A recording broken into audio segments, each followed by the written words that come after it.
The Peter Parker we know and love is one of the most heroic figures in the Marvel Universe. Once a bullied geek who had nothing more to look forward to during the day than a brief glimpse of Gwen Stacy's smile, and the off chance that his science teacher would pick him to answer a few questions during class, the Spider-Man of the main 616 continuity somehow managed to remain an optimist, no matter how much social trauma he experienced. But what if he wasn't so forgiving? What if Peter Parker didn't turn the other cheek whenever high school bullies or his peers mistreated him? What if he stored the trauma of all those taunts and all those jeers and all the rejection and was just waiting for an opportunity to let it all out? Well, that's what happened on Earth 51412, when a young bullied boy visited a scientific laboratory on a field trip and a spider of this world sunk its fangs into the unsuspecting victim. It didn't create a heroic Spider-Man. Instead, it made a serial murderer who was obsessed with devouring the men and women who rejected him. This is the tale of Spider-Man from Earth 51412, and to tell it, we have to start at the beginning. The Spider-Man of this world was known as Patton Parnell. A skinny, scrawny child, he wasn't very much different than the Peter Parker we all know. But if you looked a bit closer, you could see the telltale signs that Patton was unwell. He would spend his days in front of his house, sitting on the sidewalk, inspecting the insects that walked by, and when the sun was just right, he would hold a magnifying glass above their bodies and concentrate the sun rays in order to penetrate the bugs' thin exoskeletons, which caused their bodies to slowly smoke with flames, revealing that Patton showed sociopathic tendencies at a very young age. When he wasn't torturing bugs on the sidewalk, he would hide in his room, spying on his neighbor from across the alley. Standing behind his window's blinds, he would hold a pair of binoculars to his eyes and watch this universe's Mary Jane, known here as Sarah Jane, undress in her bedroom. As he watched her, he would conjure disturbing thoughts about what he wanted to do. Subject remains unaware of being under observation, he would say to himself. One day, when Patton rode the school bus to Alcorp's Industries, the location of their field trip, Sarah Jane actually approached him. "Mind if I sit here?" she asked. Unsure of what to say, Patton just stammered and scooched over towards the window. As she looked him in the eyes and tried to strike up a conversation, Patton tried to analyze how he should respond. He couldn't quite figure out why this beautiful woman, who had never shown interest in him before, was suddenly chatting away. Subject established verbal contact, he thought to himself, coldly dissecting the moment. Why would she want to talk to me? And when the bus stopped in front of Alcor, the pair walked up the sidewalk to the massive skyscraper. Right before he entered the front doors, Sarah Jane's lab partner shoved Patton out of the way. "Back off, Splattin' Patton," a boy named Gene cruelly jeered at him. And once inside, Sarah Jane grabbed Patton's hand again and rushed off to a side room. As soon as they entered, a massive alarm trilled through the building. "So much for sneaking in under the radar," Sarah Jane quickly said. This room was filled with glass containers, and inside each was a test subject. There were cats, mice, rabbits, and even spiders. Sarah Jane had dragged Patton here to help rescue the animals. She thought it was so cruel, the way Alcorp was conducting experiments on these creatures. While Sarah Jane reached for a rabbit, Patton's eyes were drawn to a black and red spider. He reached his hand inside of the glass container and tried to withdraw the specimen, but the spider bit his hand and then ran away. As soon as its fangs sank into his skin, an Alcorp security guard ran into the room.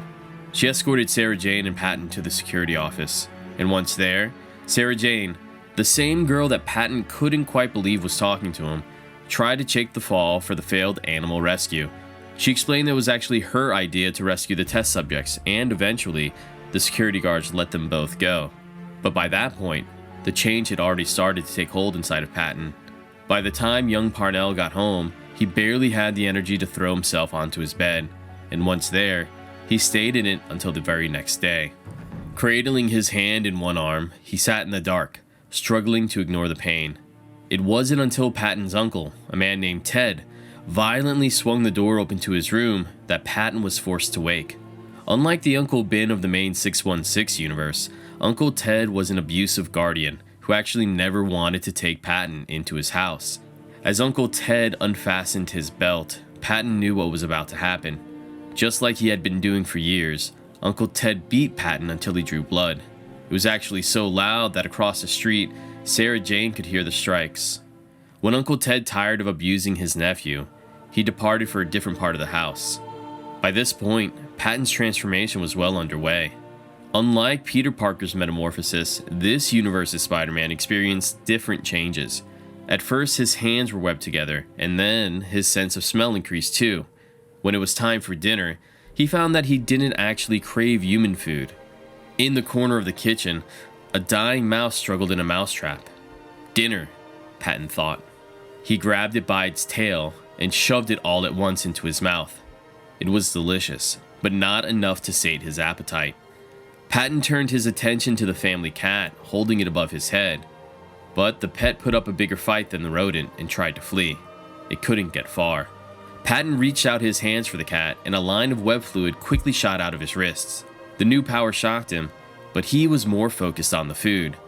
When Uncle Ted returned home later in the night, the house was filled with corpses, wrapped in webbing. Patton had learned how to hunt. As Uncle Ted toured the house, trying to figure out exactly what had happened, he was shocked to find his nephew clinging to the ceiling. With a terrible grin, Patton looked at his uncle and said, "It's dinner, Uncle Ted," before lunging down. Suddenly, Patton's face transformed. His eyes turned solid red, and his teeth changed into giant fangs, just like the spider at Alcorp.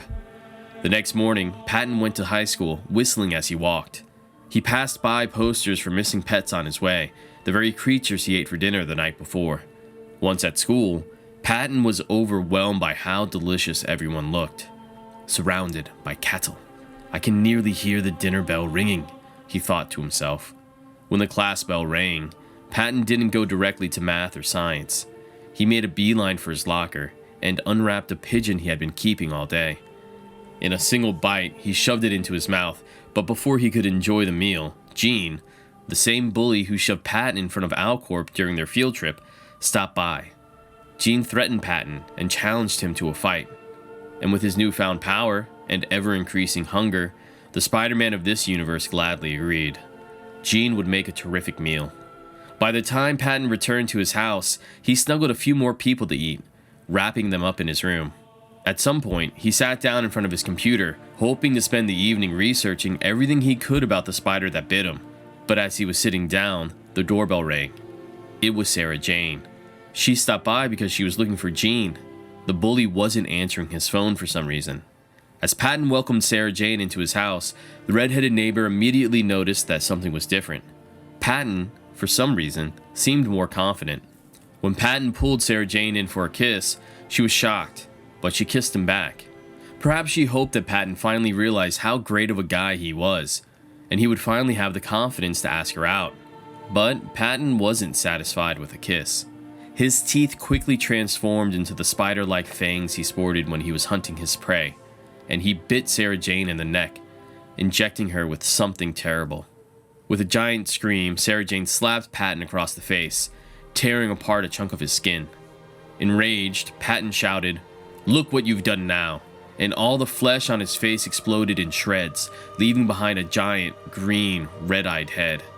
Sarah Jane tried to run away, backpedaling through the hallway, back towards the front door, but Patton shot a quick net of webbing out, blocking her exit. As he corralled her towards the bedroom, Patton's body devolved more and more. By the time Sarah fell into Patton's room, the Spider-Man of this universe was crawling on the walls, and his skin had completely transformed into a sickly green color. Sarah Jane was horrified. She was being hunted, and one quick look around the room revealed she would be the next victim. On one side, a neighborhood boy was strung up in webs, and Uncle Ted was tethered to the bed, with tiny spiders crawling out of every hole in his face. By the time Patton had reached Sarah Jane, his body had sprouted 2 more arms and 2 more legs, finally completing his transformation into a human spider. "Please, don't hurt me," Sarah Jane pleaded as she reached her hands up, trying to block whatever attack the monster would launch next. But, to her surprise, Patton was shocked. "Hurt you? How could I hurt you, Sarah Jane?" he said, towering above her, his long serpent-like tongue slithering between his fangs. "I owe you my life. My new life." He explained himself to Sarah Jane, claiming that he needed her to help raise the spiderlings he was capable of creating. Just one look at his Uncle Ted, and Sarah Jane would surely see that there were many new mouths that Patton needed to feed, and he couldn't do it alone. Perhaps Patton was saying the truth. Perhaps he wasn't. It didn't seem likely that this monster, who had murdered so many animals and people in just a matter of a day, would leave Sarah Jane unharmed. But before Patton had a chance to prove his point, a black-haired figure entered his room. It was Moreland. Somehow, a monster more terrifying than the beast Patton had devolved into. Moreland was so happy. He couldn't believe how unique and how delicious this universe's Spider-Man was. He quickly grabbed Patton by his jaw and tore his fangs from his face. Expanding his own jaws like a vampire, Moreland sucked the very life force out of Patton, leaving behind his exhausted husk. By the time Sarah Jane got home, she must have wondered if she was saved, if this universe's serial-killing Spider-Man had been vanquished. Even though he was, Sarah Jane would never truly be safe. As she looked in the mirror at the swollen bite marks that Patton had left behind, small bumps started to flood to the surface. Spiders. They exited through her wound, one by one, then all at once, until her entire face was covered in Patton's offspring.